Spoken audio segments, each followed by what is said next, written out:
President Muhammadu Buhari is promising an all-inclusive growth for Nigerians, especially those at the grassroots.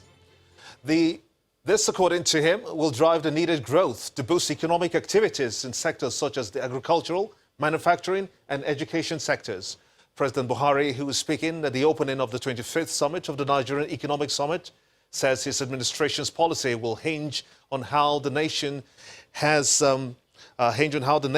harness its human capital for socio-economic development.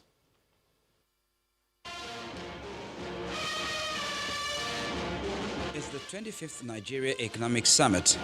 Unlike last year, where the theme focused on poverty to prosperity, the year 2019's theme focuses on changing gears. Again, top government officials and captains of industry gather at the Congress Hall to make the nation's abundant human resource of about 200 million contribute to socio-economic development.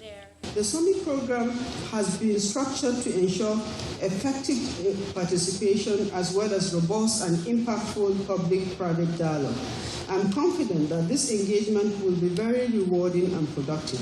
The outcomes, I believe, will set Nigeria on the path of becoming a globally competitive economy consistent with the objective of the ERGP. To get the nation's active population contribute to national development, however, suggestions are raised. One way to achieve this, according to speakers during a panel discussion, is to focus on the education sector and increase the participation of Nigerians at the grassroots in boosting agribusiness. We need to find a way that the young, brilliant minds from across Nigeria, 2 from every state, and some get it because of achievements and all of that, create a club of 100, not political selections, who are able to contribute to the process of the ideas that we implement, but it's their life, and most of them are smart enough to contribute to it. Women, 50% of Nigerians' population are women. When you fly a plane with 1 engine that should be flying with 2, you're already disadvantaged. And then it's time for the president to deliver his address. Please sit down. President Muhammadu Buhari identifies key sectors which he says will help deliver all-inclusive governance for all. Our policies and programs must focus on promoting inclusivity and collective prosperity. This shift implies that the concept of having competitive free markets that focus on wealth creation alone will be replaced by those that propagate the creation of inclusive markets which provide citizens with opportunities that will lead to peaceful and prosperous lives. For 2 days, discussions at this meeting will focus on improving the nation's economy. Experts are of the opinion that a synergy between the public and the private sector remains key to achieving this. Yes, we do. The nation's huge population, which currently stands at over 200 million, has been described as a liability. And that's according to a description from the Emir of Kano, Muhammadu Sanusi II, who was speaking at a panel discussion at the ongoing Nigeria Economic Summit meeting in Abuja. He says that the nation's policies are yet to be focused on harnessing the huge potentials of its population. The Emir attributed the spate of kidnappings, armed robbery, insurgency, farmers-herders crisis to the level of population growth. This population problem is perhaps the most important developmental challenge we have to face. If we don't have a demographic transition, we will never have an economic transition, and that is a fact. The second thing is we need to have a greater nuance in looking at population and demography, because Nigeria is one country, but it's many countries in many respects. Fertility rates in some parts of this country are like 8 child per woman. In other parts, they're 3. We talk about a population growth of 3-point-something% in Nigeria. The reality is that most of that is coming from the northeast and the northwest. That's where we've got the largest number of people. It's where you have the highest fertility rates. It's where you have the highest number of girls who have not had an education. And it's also where you have the highest levels of poverty. I would say today it's a liability, clearly. It can be turned into an asset. it can be turned to an asset, but I think we should get away from this question of whether it's an asset or a liability. It's a clear liability. All the issues you have from herdsmen, farmer clashes, Boko Haram, drug addiction, out-of-school children, youth, these are all tied to the population we have. And the question is, how do you turn that into a productive one? Lawmakers in the National Assembly are not pleased with the court's judgment reversing its earlier decision to take over the Edo State House of Assembly. The Speaker of the House of Representatives, Femi Gbajabiamila, made this known when members of the Progressives Governors Forum paid him a courtesy call on the nation's assembly leadership. Lawmakers had earlier resolved to take over the Edo State Assembly following the dispute over the inauguration of new members and principal officers, but were halted by a court judgment. The Speaker expressed disappointment that the judgment of the court has left the crisis unresolved. Once we were able to successfully resolve the issue in Bauchi State, which is an opposition state, so to speak, but unfortunately we were not able to resolve that of Edo State. And I think it's one of the things we should look at and prioritize in figuring out how to constitutionally address that issue.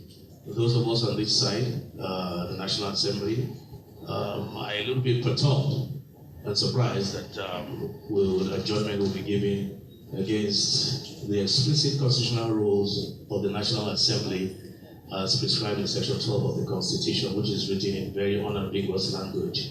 We're a bit concerned that, of course, there are three arms of government, and we will, to serve notice, be going to court on this matter to resolve it, not just for this moment, but for the future, so that issues like that do not come up again. A federal high court sitting in Lagos has ordered a temporary forfeiture to the federal government over 280.55 million naira traced to Obinwani George Okeke, popularly known as Invictus Obi. In 2016, the 31-year-old Obi was celebrated by Forbes as one of Africa's most outstanding 30 entrepreneurs under the age of 30. Last year, August, he was arrested by the FBI and is currently standing trial in the USA for allegedly defrauding some US citizens in 2018 to the tune of $11 million through fraudulent wire transfer instructions in a massive coordinated business email compromise scheme. In an ex parte application put before Justice Rilwan Aikawa today, the EFCC says it traced the sum of 280.5 million naira belonging to Obi and held it in a bank account of Invictus Oil and Gas Limited and Invictus Investments Limited. It urged the court to order the forfeiture of the sums on the grounds that it was necessary to prevent the companies from tampering with or dissipating the money. In ordering the interim forfeiture, Justice Aikawa also asked the Commission to publish in any national newspaper the interim order for the named parties or anyone interested in the monies to show cause within 14 days why the final forfeiture should not be made. The court fixed October the 30th for further proceedings. Meanwhile, party affiliations will not stop the Economic and Financial Crimes Commission, the EFCC, from going after politicians accused of financial impropriety. That's the firm promise from the acting chairman of the commission, Mr. Ibrahim Magu, as he reiterates his resolve not to pander to any interest groups in the course of discharging his duties. Mr. Magu, who was speaking in Makurdi, the Benue State capital, noted that the sealing of a chieftain of the All Progressives Congress will be treated once investigations are concluded. He reminded Nigerians that the era of some governors throwing lavish parties in the UK using state resources has been abandoned, largely due to fears of the Commission. I don't care who you are, where you come from. The political inclination is not an issue. So there is no question of identifying a chairman of a political party under investigation. If you are corrupt, I will go after you. And that's what we do. You can see the two governors that were convicted were APC governors. There's no doubt about that. There's no political inclination, you know. You can't turn me around. If you are corrupt, we usually conduct a very thorough preliminary investigation before we go after you. That's why if you are invited in FCC, there must be something. Even these days, the parties are not usual. Sometimes they go to London and there will be flashy party and get together. It doesn't happen these days. It does not happen. I think the fear factor is actually helping a lot. It's a victorious day in court for two governors elected on the platform of the People's Democratic Party, the PDP, as they secured favourable judgments from the Election Petitions Tribunal. Governor Samuel Ortom of Benue and Bala Mohammed of Bauchi State had their elections upheld after the tribunals threw out petitions filed by their opponents from the All Progressives Congress, the APC, for lacking in merit.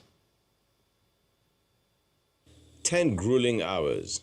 That's how long lawyers and supporters of the People's Democratic Party, PDP, and the All Progressive Congress, APC, had to wait for to know the fate at the Election Tribunal in Benue State, where the latter challenging the victory of Governor Samuel Ortom at the election held in March.